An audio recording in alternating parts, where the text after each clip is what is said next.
Topic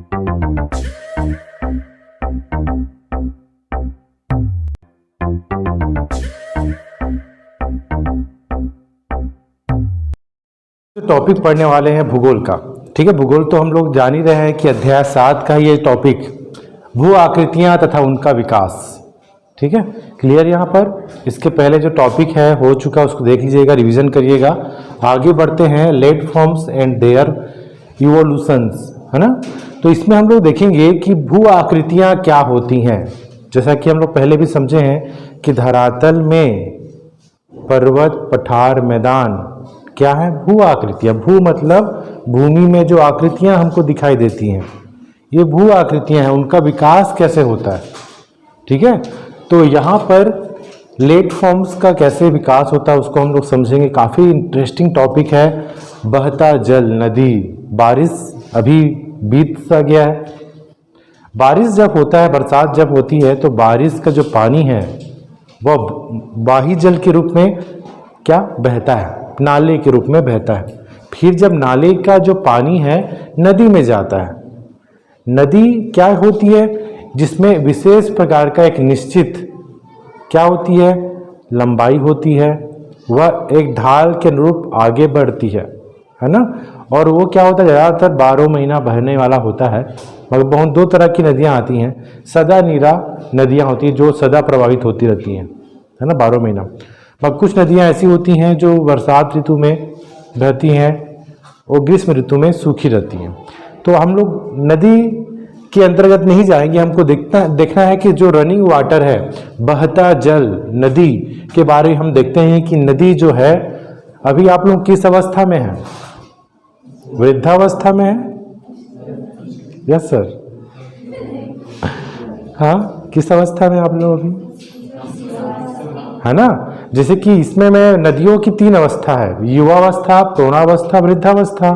देखिए यहाँ पर युवावस्था यंग, प्रौढ़ावस्था मैच्योरिटी, वृद्धावस्था ओल्ड।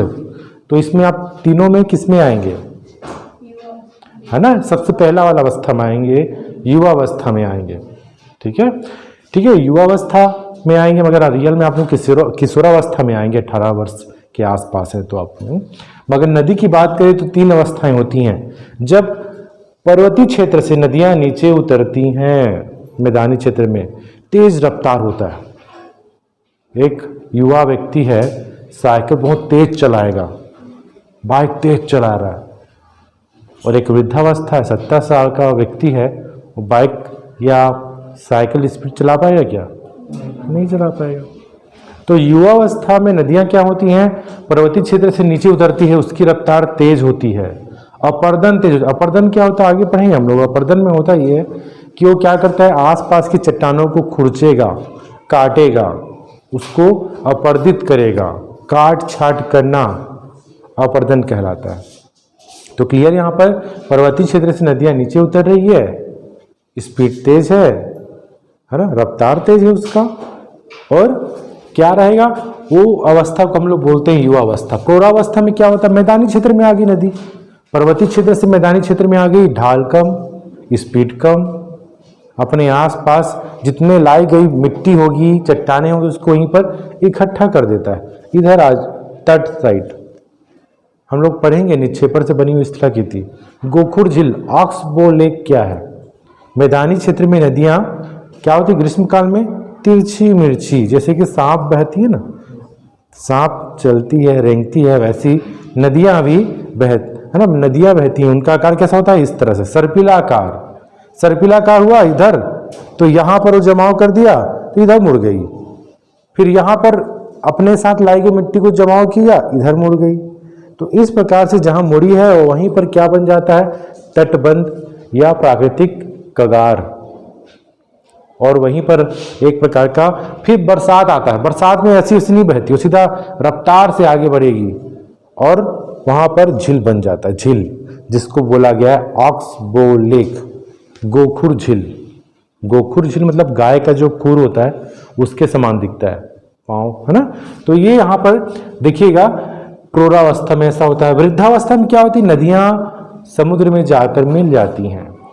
मेरा ये हाथ है, नदियां आगे बढ़ी, बहुत सारे उनको मुहाने बहुत सारे उनके गाँव में वो बट जाती है, तो क्या कहलाता है? डेल्टा। जब नदियां समुद्र में मिलती हैं तो क्या बनाती हैं? दो चीज बनाती हैं, एस्चुरी और डेल्टा। पूर्वी भारत में नदियां डेल्टा बनाती हैं, पश्चिमी भारत की ओर नर्मदा ताप्ती नदी एस्चुरी बनाती है। आगे पढ़ेंगे एस्चुरी क्या होता है, डेल्टा क्या होता है। तो मैं यहाँ पर आप लोगों को ये बता रहा हूँ कि जो नदी है वह 3 अवस्थाओं से होकर गुजरती है। युवावस्था में रफ्तार ज्यादा, अपरदन ज्यादा, पूर्णावस्था में रफ्तार कम, अपरदन कम। वृद्धावस्था में बेचारी बहुत बूढ़ी हो गई नदी, उसकी रफ्तार बिल्कुल मंद और होगा। तो देखिएगा, तो ये समझने के बाद हम देखते हैं कि नदियां पर 3 तरह के कार्य होते हैं। अपरदन, इरोजनल वर्क, निक्षेपण और परिवहन। अपरदन क्या होता है? अपरदन में जो कंकड़ पत्थर बालू होते हैं नदी में नहाए हैं कि नहीं आप लोग? नदी में नहाए हैं तो कहाँ पर नहाए हैं? नदी के तट में नहाए हैं कि नदी के तल में नहाए हैं? तो यहाँ पर समझ में आ रहा है तल क्या होता है? नदी का जो बीच वाला भाग, नीचे वाला भाग, जिसमें क्या है? रेत, बजरी, पत्थर नीचे। जैसे हम नदी में उतरे ऐसा हो जाए, जहाँ पर नीचे है रेत, बजरी, पत्थर, वो कहलाएगा तल। नदी तल क्या है? बन जाएगा नदी का निचला वाला भाग, जहाँ पर बजरी रेत होती है, नदी तल कहलाती है। नदी के जो तल के दाएं और बाएं जो भाग होता है उसको नदी तट कहते हैं। नदी तट किसे कहते हैं? नदी तल के दाएं एवं बाएं, या हम बोल सकते हैं नदियों का किनारा को हम तट कहते हैं। ठीक है। पर्यावरणीय प्रवाह क्या है नदी का? पर्यावरणीय प्रवाह क्या होता है नदी में? तो बता सकते हैं कि नदी हमेशा बहती रहे और जिसमें जीव जंतु क्या करेंगे? उनका जल का उपभोग करेंगे। तो ये पर्यावरणीय प्रवाह कहलाता है। अगर नदी पूरा सूख गया, पूरा रेती रेत है, वहाँ पानी ही नहीं है, तो ये पर्यावरणीय प्रवाह नहीं कहलाएगा। तो बहुत सारे शब्दावली हैं इसमें और भी आगे। तो यहाँ पर आते हैं अपरदन में, देखते हैं कि नदियाँ में बस पानी बहेगा क्या? नदी में क्या जल ही जल बहेगा कि उसमें रेत, कंकर, पत्थर, बालू, बजरी, रिष्ट, मृत्तिका भी बहती है? ठीक है। बरसात में नदी का जो पानी है मटमेला क्यों हो जाता है? क्योंकि वह मिट्टी को अपने में घुला लेती है। कौन? जल। तो मात्रा ज्यादा है। मैदानी क्षेत्र से नदियां आ रही नालों में, है ना, नालों से आ रही है, नदी में बह रही है। नालों का जो पानी मटमेला है, क्यों? वो पूरी तरह से आसपास मिट्टी को अपने में घुला लेती है। तो यहाँ पर अपरदन क्या है, इरोजन क्या है? तो नदी का क्या करना? चट्टानों, नदी में जो उपस्थित कंकर पत्थर बालू क्या करेंगे? चट्टानों को खुरचेंगे और क्या करेंगे? उनका काट छांट करेंगे। इसी को अपरदन कहते हैं, है ना। उसको हम लोग पढ़ेंगे। तो अपरदन 3 बातों पर डिपेंड करती है। अपरदन 3 बातों पर डिपेंड करेगी। पहला, आयतन या मात्रा। अगर नदी में जल की मात्रा ज्यादा है, बरसात में आप जाइए नदी, आपको कैसा मिलेगा? वहां आपको बरसात में नदी के किनारे जाइए और गर्मी में जाइए, तो आप दोनों में क्या फर्क रहेगा? नदी में बरसात में ज्यादा पानी दिखेगा आपको, मतलब आयतन ज्यादा है ना, मात्रा ज्यादा है। नदी में जल की मात्रा ज्यादा है तो क्या करेगा? वो अपरदन ज्यादा करेगा। ठीक है, समझ में आ रहा है? अपरदन ज्यादा करेगा, आयतन ज्यादा है तो अपरदन ज्यादा करेगा। क्लियर यहाँ पर, है ना। दूसरा देखते हैं जल का वेग। जल की रफ्तार ज्यादा तेज है बरसात में, रफ्तार तेज है क्योंकि जल की मात्रा लबालब है नदी में, रफ्तार तेज है। बाइक चला रहे हो रोड में स्पीड में, कच्ची रोड में, और एक साइकिल चलाने वाला है या धीरे चला रहा है 20 का स्पीड पे या 10 के स्पीड में बाइक चला रहा है, और एक 80 का स्पीड में बाइक चला रहा है, तो किस में ज़्यादा धूल उड़ेगा? 80 वाला में धूल उड़ेगा ना। तो वैसी नदी की जब रफ्तार तेज है तो अपने साथ आसपास को किनारों को काटेगा, अपर्दन में क्या करेगा, बहुत सारी चीज़ों को बहा के ले जाएगा। आप लोग रेत को देखें, कभी सोचे नहीं कि नदी में रेत क्यों मिलता है, पत्थर क्यों नहीं मिलता, कहाँ से आ जाता है रेत? क्योंकि बड़े जो पत्थर होते हैं उसी को क्या करेगा, काट छांट करके अपर्दित करके वो महीन बनाता है। 2 प्रकार के रेत होते हैं, आप लोग देखे होंगे, प्लास्टर वाला रेत अलग, जोड़ाई वाला अलग। वो बारीक रेत होता है ना, वो बहुत अधिक बारीक रेत होता है क्योंकि वो बहुत अधिक अपर्दित कर दिया है। बालू भी और अपर्दित होता है, छोटा, है ना। तो यहाँ पर, तो अगर मैं यहाँ पर दुगुना कर दूं नदी का वेग को, रफ्तार को दुगुना कर देता हूं, तो अपर्दन कितना गुना करेगा, 4 गुना। मैंने यहाँ पर रफ्तार 20 के बजाय 40 कर दिया, तो जो अपर्दित जगह है, मतलब जो अपर्दन है उसका कार्य वो चौगुना कर देता है। और जब चौगुना बढ़ा दूं स्पीड को, तो 16 गुना अपर्दन ज़्यादा होगा। तो इससे हमको ये प्रतीत हो रहा है कि नदी की रफ्तार या नदी का वेग, नदी की गति, नदी की स्पीड ज़्यादा रहेगी तो अपर्दन ज़्यादा होगा। क्लियर हो गया? नद भार या क्या है, प्रकार। नदी में पानी के अलावा भी बहुत सारे रेत, बालू, शिष्ट, मृत्तिका, बजरी होती हैं। ये लोग क्या करेंगे, नदी का जो भार जितना ज़्यादा होगा अपने साथ लेकर जाएगा लेस में, उतना अपर्दन करेगा। ठीक है, तो ये 3 कारण हैं अपर्दन के। अपर्दन समझ में आया? अपर्दन क्या होता है?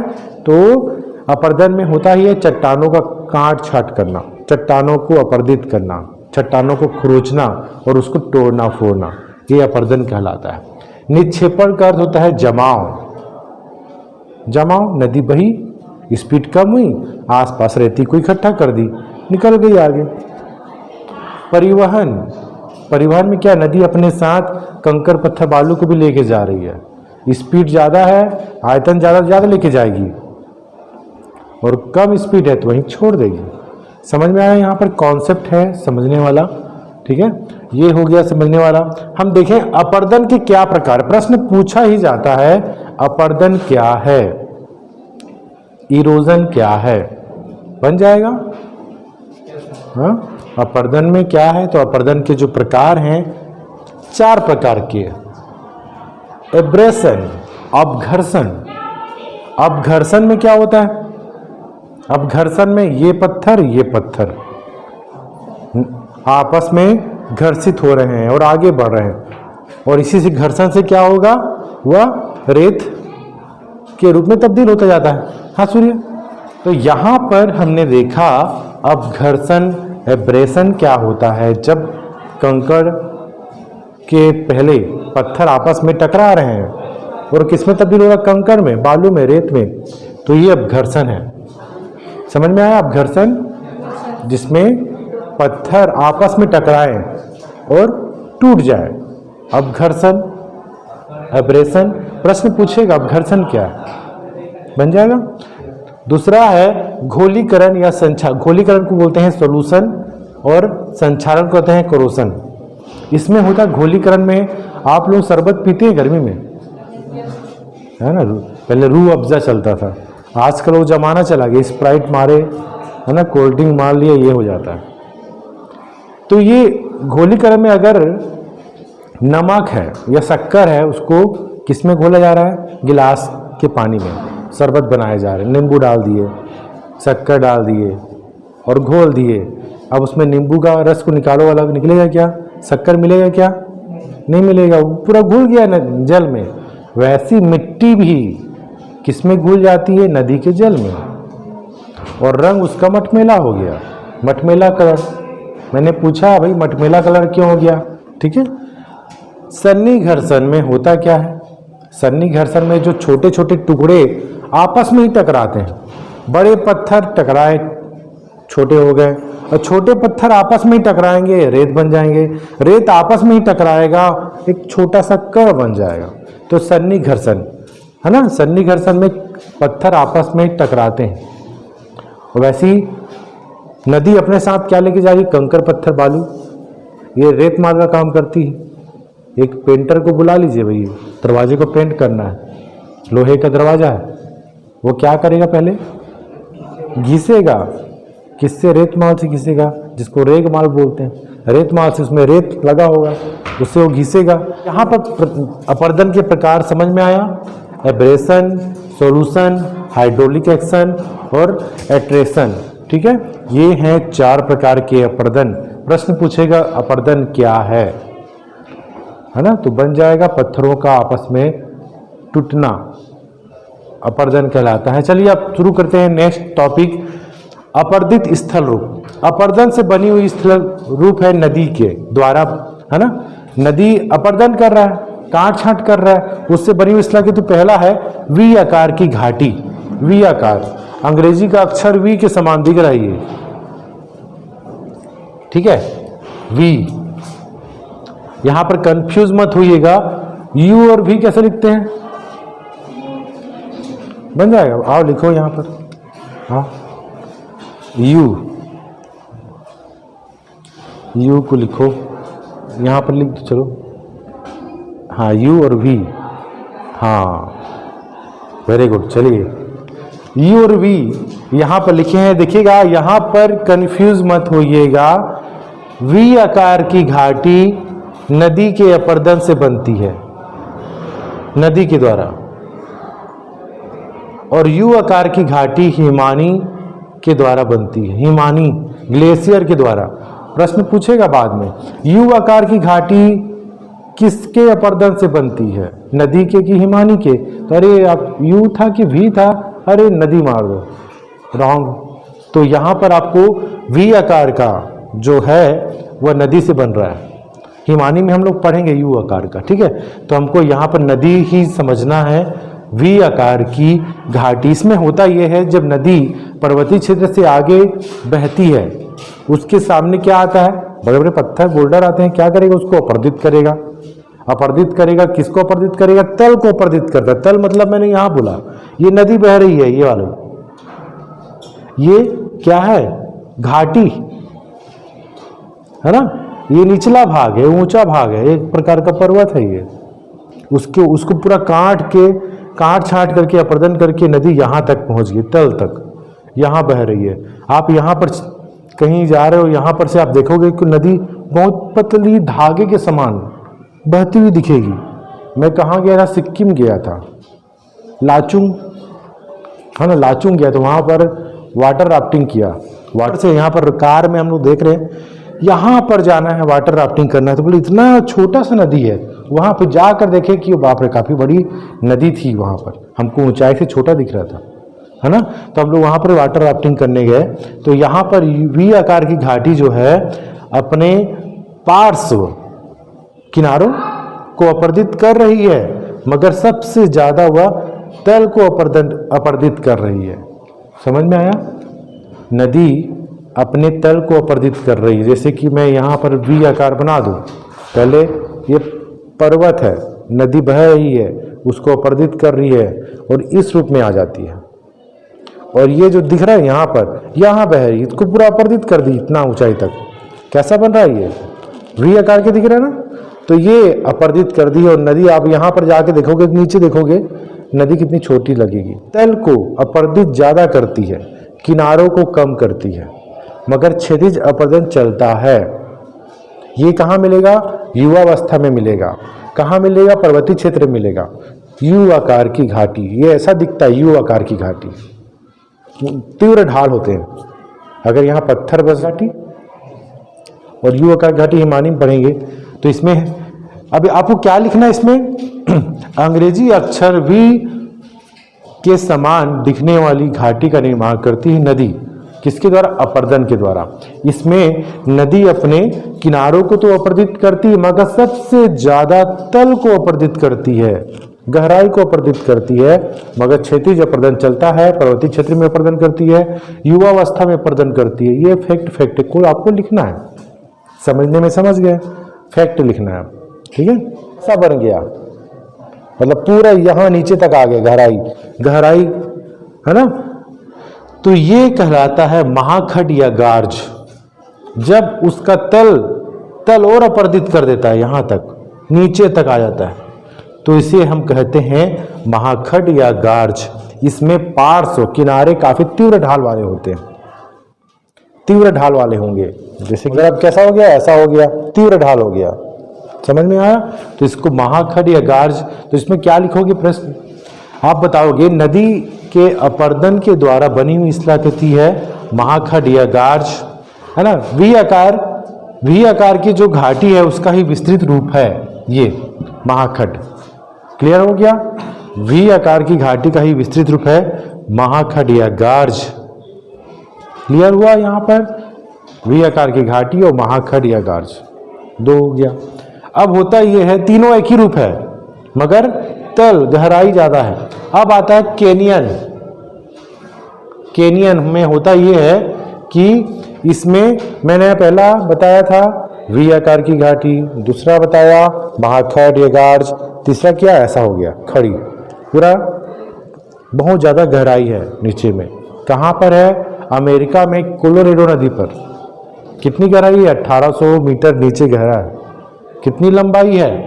वह है 480 किलोमीटर लंबाई है और 12 से 16 किलोमीटर चौड़ाई है और 1828 मीटर गहरा है। मतलब मान के 2 किलोमीटर गहरा है। नदी का जो तल है 2 किलोमीटर गहरा है। ठीक है, तो ये क्या होता है? काफी अधिक संकीर्ण नदी कंदरा होती। कंदरा मतलब गहराई, गुफा। ठीक है, तो ये पूरा नीचे तक जा रहा है। ये देखा हम लोग, यहाँ पर हम लोग देखे कि वी आकार की घाटी, फिर उसी का विस्तृत रूप है गार्ज, और गार्ज से भी बड़ा होता है कैनियन। समझ में आया? इजी याद करना है। पहले क्या करना है? वी, महाखड, कैनियन, तीनों भाई हैं। ये छोटा भाई, ये मझला और सबसे बड़ा। समझ में आया? तो इसमें क्या होता है? सबसे ज्यादा तल की गहराई सबसे ज्यादा है। अब आगे देखते हैं जल गर्तिका। जल गर्तिका में हम लोग देखते हैं बहुत सारे नदियों में देखे हैं भंवर हो रहा है बोलते हैं, देखोगे नहीं? मतलब नदी का जो पानी है वो ऐसे ही घूमता रहता है और घूम रहा है और नीचे काम क्या कर रहा है? गहराई करने का, गहरा कर रहा है नीचे, है ना। क्योंकि नदी मतलब नदी का जो जल है वो घूम रहा है, मगर उसके साथ क्या कंकर पत्थर बालू भी है। वो क्या कर रहे हैं? नीचे धरातल को गड्ढे कर रहे हैं, गड्ढा कर रहे हैं। तो उसको क्या कहते हैं? जल गर्तिका, पॉट होल्स। जल गर्तिका ये इस तरह से गहरा कर रहे हैं। ठीक है, जैसे बढ़ई क्या करता है? बढ़ई लकड़ी का जो दरवाजा है उसमें बकायदा घुमा घुमा के ऐसे करता है। समझ में आ रहा है? पहले का जो था, अब तो वो मशीन आ गया, गन टाइप हो गया, है ना। अब पहले क्या था? एक छड़ टाइप का रहता था, ऐसा कर रहे हैं बेचारे, पसीना बहा रहे हैं, है ना। तो उनका जब देखिएगा नीचे का जो नोक है वो ऐसे राउंड राउंड करके नुकीला रहता है। वैसी जल गर्तिका में भी ये नुकीला, और ये क्या करेगा? धरातल को गहरा करेगा। नदी में घटना होती है। नदी बरसात में क्या करते हैं? सब कोई जलप्रपात नदी की ओर जाते हैं, रुक नहाते हैं, और नहाते नहाते कभी कभी इसके पास पहुंच गए तो यहाँ से बाहर नहीं निकल पाते वो लोग। ये क्या करेंगे? फंस जाएंगे और नीचे कहीं पर पत्थर में दबे मिलेंगे बॉडी उनकी। लाश तो ऊपर उफन के आ जाती है मगर वहाँ नहीं आ पाती, पत्थर में सटी रहती है ना। तो ये जल गर्तिका समझ में आया? जल गर्तिका में नदी के अपर्दन के द्वारा निर्मित स्थलाकृति होती है जल गर्तिका। इसमें भंवर जो बनते हैं, भंवर के कारण धरातल गहरा हो जाता है और ये जल गर्तिका कहलाता है। गर्त मतलब गहरा, जल के द्वारा बनी हुई गर्तिका। पांचवा है क्षिप्रिकाएं, रेपिड्स। क्षिप्रिकाएं हैं, ठीक है। क्षिप्रिकाएं देखे हैं कि नहीं आपने? घर में छत है, कितने लोगों के घर में छत है? और छत किस में जाते हैं आप लोग? सीढ़ी है ना, बड़ा ड्रम या एक बड़ा बाल्टी ऊपर जाके गिराइएगा, पानी कैसे बहेगा? आवाज करता हुआ नीचे उछल उछल के जाएगा ना, गिरेगा कि नहीं? नीचे ऊंचाई से आप नीचाई की ओर गिरा रहे हैं सीढ़ी में पानी, तो पानी ऐसा ऐसा ऐसा होगा। तो वैसी पर्वतीय क्षेत्र में जो कोमल चट्टान है वो अपर्दित हो गई, ये कठोर चट्टान नहीं हुई। कोमल चट्टान अपर्दित, कठोर चट्टान नहीं हुई। तो इस तरह से क्या बन जाता है? सीढ़ी नुमा पर्वतीय ढाल बन जाता है और इसमें ही नदी आगे बहती है तो क्या करेगी, ये